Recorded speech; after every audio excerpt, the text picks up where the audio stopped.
press the bell icon on the YouTube app and never miss an सभी को जय हिंद दोस्तों, आप सभी का हार्दिक स्वागत है जय हिंद रिएक्शंस पे।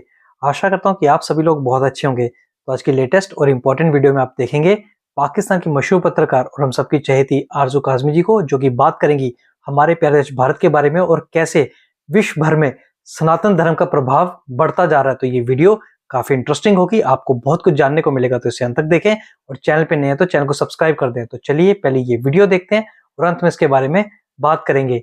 जय हिंद, जय भारत। अपनी न्यूज की तरफ आगे की तरफ बढ़ते हैं और बात हम करेंगे आज सबसे पहले, जैसे कि आप लोग जानते हैं कि कई दूसरे चैनल ने खैर इसके ऊपर बात की भी है और आज हम भी इसी पे बात करेंगे कि कई दूसरी कंट्रीज, चाहे वो अमेरिका हो, यूरोपियन कंट्रीज हो या फिर गल्फ कंट्रीज हो, वहां पर हिंदू टेम्पल्स जो है वो बनाए जा रहे हैं। और बल्कि अबू धाबी का जब बना था तब तो पीएम मोदी गए भी थे और उन्होंने वहां जाके इनॉग्रेशन में भी हिस्सा लिया था। और अब कहा यह जा रहा है कि पीएम मोदी जो हैं वो शायद हिंदुज्म को प्रमोट कर रहे हैं और उन्हीं की वजह से जो है डिफरेंट कंट्रीज जो हैं वो आगे की तरफ बढ़ती दिखाई दे रही हैं और वहां पर जो है वो हिंदू टेम्पल्स बनने शुरू हो गए। हो सकता है कि बहुत जल्द हम एमबीएस से भी सुने और सऊदीया में भी जो है हिंदू टेम्पल जो है वो बनने के लिए तैयार हो जाए।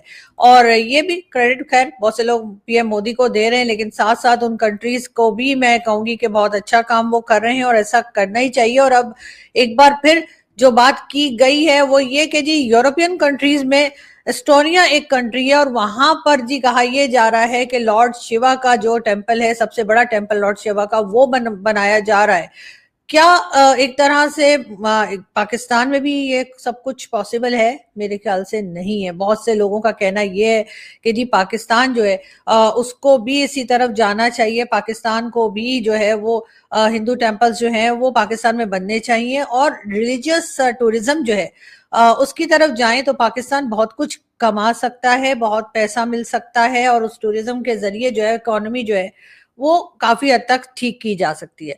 लेकिन प्रॉब्लम ये है कि तमाम दुनिया, यहाँ तक कि सऊदी अरब भी जो है वो हिंदू टेम्पल बना लेगा, यूएई ने बना लिया है, कई दूसरी गल्फ कंट्रीज बना रही हैं, अमेरिका, कनाडा और कई जगह पर यूरोप में सब कुछ हो रहा है, लेकिन पाकिस्तान में ऐसा नहीं होगा। उसकी रीजन मैं आपको बताती हूँ। ऐसे तो आप लोग जानते ही होंगे क्योंकि जो लोग हमें देखने सुनने आते हैं डेफिनेटली बहुत नॉलेज रखते हैं और वो ये सब जानते ही है कि पाकिस्तान टू नेशन थ्योरी के ऊपर बना था। और वो टू नेशन थ्योरी क्या थी कि जी हिंदू और मुस्लिम एक साथ नहीं रह सकते।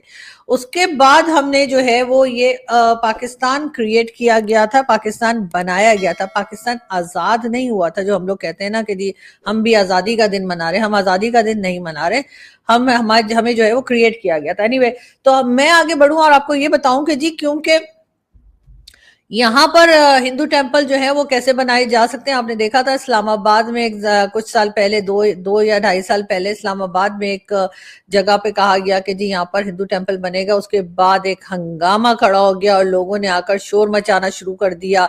वहां पर उस जमीन पे आजान दी जाने लगी और कहा जाने लगा कि यहाँ पर हिंदू टेम्पल नहीं बन सकता।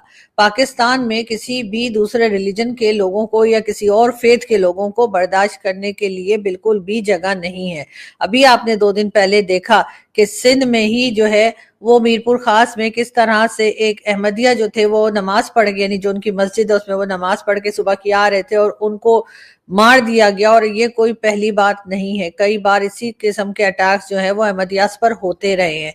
मगर उसके साथ साथ हमने ये भी देखा कि हिंदू जो हैं उनको भी कम से कम हम करते चले गए। बहुत बार हमें इंडियन मीडिया ने भी कहा और कई दूसरे लोगों ने भी कहा कि जी पाकिस्तान बनने के टाइम पर जो माइनॉरिटी पाकिस्तान में थी अब वो परसेंटेज नहीं रही। उस वक्त कहा यही जाता है कि शायद 20 या 15% के आसपास कुछ बताया जा रहा है, लेकिन अब जो है आप जानते हैं कि शायद 2% भी नहीं रह गई है।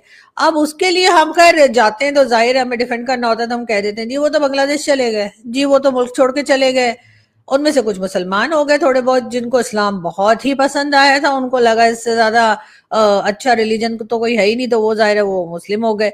कुछ को जबरदस्ती कर लिया, कोई ना कोई कहानी हमने सुनाई और हम बढ़ गए आगे। लेकिन असल में हुआ यही है कि पाकिस्तान बनने के बाद जो है जितनी माइनॉरिटी थी, चाहे वो किसी भी रिलीजन की हो, चाहे वो क्रिश्चियंस हो, चाहे वो पारसी हो, मेरे एक दो क्रिश्चियन फ्रेंड्स भी हैं, वो मुझे कहते हैं कि आप हमेशा हिंदू जो फैमिलीज हैं उनकी बात करती हैं, आप क्रिश्चियंस की बात नहीं करती हैं। हमारे साथ भी वही जुल्म हो रहा है जो हिंदू फैमिलीज के साथ हो रहा है।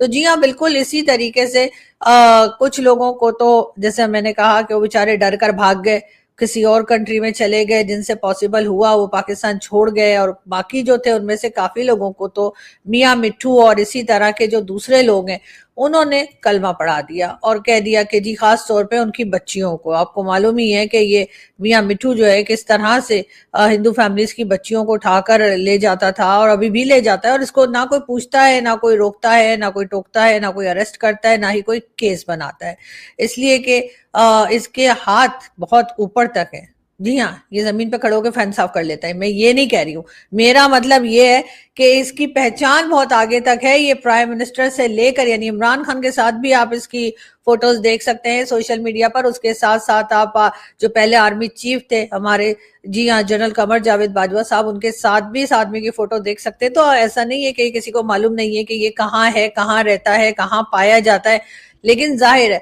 अगर इसके इतने ज्यादा इसके लोगों के साथ मिलना जुलना होगा हाई प्रोफाइल्स के साथ, तो इसके ऊपर हाथ कौन डालेगा और इसको कौन अरेस्ट करेगा? डेफिनेटली कोई नहीं। इसके साथ वही हो रहा है जो कि हाफिज सईद के साथ है। हाफिज सईद भी इसी तरीके से पाकिस्तान में खुश खुर्रम और एक महफूज जिंदगी गुजार रहा है, हालांकि उसने कई तरह के टेरर अटैक्स किए हैं और जिसके सबूत भी लोगों को मालूम है और देख चुके हैं। इसी तरीके से ये जो मियाँ मिट्ठू है इसको भी अरेस्ट नहीं किया जा रहा। खैर, हम इस वक्त इन लोगों की बात करने नहीं आए, हम बात ये कर रहे हैं कि पाकिस्तान में पॉसिबल ही नहीं है कि हम मंदिर बनाएं और उसके बाद हम कहें कि जी रिलीजियस टूरिज्म होनी चाहिए। पहली बात तो ये कि मंदिर बनाने के लिए हमें हिंदू भी तो चाहिए होंगे ना। हमने तो हिंदू सारे खत्म ही कर दिए, जितने भी थे उनमें से 2-4 थोड़े से ही, मेरे ख्याल 1% ही रह गए होंगे। बाकी सबको तो या तो कलमा पढ़ा दिया है या फिर उनको किसी ना किसी तरीके से, आप देखते हैं हर दूसरे दिन कोई ना कोई खबर आ रही होती है, चाहे सोशल मीडिया पर आए। मेन स्ट्रीम मीडिया तो खैर कवर करता ही नहीं है, तो सोशल मीडिया पर हम देखते रहते हैं और सुनते भी रहते हैं। और कई एक व्हाट्सएप ग्रुप जो है उसमें मेरा नंबर भी उन्होंने रखा हुआ है जो माइनॉरिटी के लोग हैं, ताकि हमें न्यूज मिलती रहे कि उनके साथ क्या जुल्म हो रहा है। लेकिन अनफॉर्चुनेटली हम एक मामूली छोटे मोटे से जर्नलिस्ट हैं, हम आवाज ही उठा सकते हैं और वही कर रहे हैं। उससे ज्यादा अथॉरिटीज जिनके पास हैं वो कुछ करने को तैयार नहीं है। यहाँ पे तो मदरसे के ऊपर भी कहा गया था कि जी मदरसे का भी बिल आएगा, रजिस्ट्रेशन करानी पड़ेगी, बताना पड़ेगा आप क्या पढ़ा रहे हैं, क्या सिखा रहे हैं। उसके ऊपर एक हंगामा हो गया। मौलाना फजलुर रहमान समेत कई लोगों ने उसके ऊपर एतराज किया और कहा कि नहीं जी हम बात नहीं करेंगे, हम इसके ऊपर बात होने नहीं देंगे। और इसी तरीके से इसी वजह से जो वो बिल था उसके ऊपर कुछ ऑब्जेक्शंस लगा कर जो है प्रेसिडेंट साहब ने वो वापस कर दिया, वरना अगर वो साइन होता तो फिर डेफिनेटली कुछ ना कुछ तो इसके ऊपर कार्रवाई होती कि आखिर मदरसे के लोगों को क्या पढ़ाना चाहिए और वो क्या पढ़ा रहे हैं। लेकिन जाहिर है यहाँ पे इतना ज्यादा होल्ड है इन रिलीजियस सो कॉल्ड स्कॉलर्स का, या कह लीजिए मुल्ला मौलवी का, कि उन्होंने ये सब कुछ होने नहीं दिया। और इस यही वजह है कि आपको इन लोगों के ऊपर कोई एक्शन होता हुआ दिखाई नहीं दे रहा। तो जिस तरीके से यूरोप हो, अमेरिका हो या गल्फ कंट्रीज हो, इसलिए कि मुस्लिम कंट्रीज तो गल्फ कंट्रीज भी हैं, लेकिन उनके पास वो क्योंकि भारत से अलग नहीं हुए हैं, क्योंकि वो भारत का हिस्सा नहीं थे कभी, और उसके बाद ये नहीं हुआ कि जी 1947 में या किसी भी साल में उन्होंने एक अलग कंट्री बनाई हो, तो इसलिए उनको हिंदू फैमिली से या हिंदू रिलीजन से कोई प्रॉब्लम नहीं है। इसी वजह से हम देखते हैं कि वो वहां पर मंदिर बनाने को भी तैयार हैं, वहां पे अगर लोग जाते हैं तो उनके साथ भी उनको कोई खास प्रॉब्लम नहीं है। लेकिन पाकिस्तान में है, पाकिस्तान में इशू बनता है। पाकिस्तान में तो यहाँ तक भी इशू बनता है कि अगर आपका कोई हिंदू फ्रेंड है और आप खुल्लम खुल्ला कह दें तो भी लोग आपको अजीब अजीब नजरों से देखते हैं कि अच्छा इसकी हिंदुओं से दोस्ती है। तो ये बात जो है ना ये पाकिस्तान में है, और उसका मेन रीजन यही है कि जो 1947 में हुआ था, जिसके मैं कहती हूँ कि मेरे दादाजी ने वाट लगाई थी, यानी कि हमें उठाकर यहाँ, हमें तो खैर हम तो थे नहीं उस वक्त, लेकिन बहरहाल पेरेंट्स को यहाँ ले आए। तो इस वजह से मुझे लगता है कि पाकिस्तान उस जगह कभी भी नहीं पहुंचेगा जहां पर के पाकिस्तान के लिए ये न्यूज आप कभी सुने। अभी अगले 100 साल में हो सकता है कुछ हो, लेकिन फिलहाल तो कुछ होता हुआ दिखाई नहीं दे रहा कि जिसमें आप ये सुने कि जी पाकिस्तान में भी मंदिर बनाया जा रहा है, पाकिस्तान में भी चर्च बनाया जा रहा है, पाकिस्तान में भी जो है वो हमने करतारपुर कॉरिडोर बनाया है, वो मैं मानती हूँ, और करतारपुर कॉरिडोर हमने क्यों बनाया? करतारपुर कॉरिडोर हमने इसलिए बनाया ताकि हम हिंदू और सिख जो है उनके बीच में थोड़ा 36 का आंकड़ा बना सके, ठीक है ना, हम किसी एक पार्टी की तरफ हो जाते हैं। दोस्तों आशा करता हूं कि वीडियो को आपने अंत तक देखा होगा और आरजू काज़मी जी का रिएक्शन और उनका पॉइंट ऑफ व्यू आपको काफी पसंद आया होगा, जिसमें आपने देखा आरजू काज़मी जी ने बात की सनातन धर्म के बढ़ते हुए प्रभाव के बारे में, ना सिर्फ यूरोप में बल्कि जो गल्फ कंट्रीज यानी कि जो इस्लामिक दुनिया है उसमें भी काफी ज्यादा हिंदू मंदिर बन रहे हैं। पर एक पाकिस्तान है जो इतना बड़ा बेवकूफ है, वो चाहे तो अपने टूरिज्म को इसके थ्रू काफी ज्यादा बढ़ा सकता है, पर वो ऐसी समझदारी करेगा नहीं। इसलिए जो आज पाकिस्तान का हाल है वो बद से बदतर होता जा रहा है। तो इसके बारे में आपके क्या विचार हैं? आप अपने विचार हमें कमेंट सेक्शन में लिखकर जरूर बताएं और एक बार फिर चैनल पे नए हैं तो चैनल को सब्सक्राइब कर दें। जय हिंद, जय भारत।